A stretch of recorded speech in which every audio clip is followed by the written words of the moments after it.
Do you want to know how to stand out in the crowd of professionals? The LSUS Career Services help students find out how to do that on LinkedIn.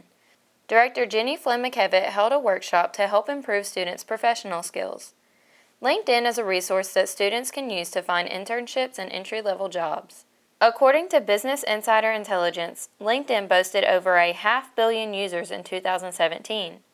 According to We Are Foundation, 87 million of these users are millennials. A 2016 study by the Society for Human Resources Management found that 96% of job recruiters are using LinkedIn.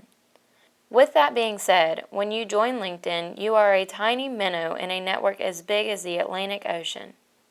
McKevitt said, "Today's job search demands knowing how to use digital technologies because people on the hiring side are using those digital technologies. So if you're not using LinkedIn as a part of your internship and job search, you're kind of leaving yourself out of the game."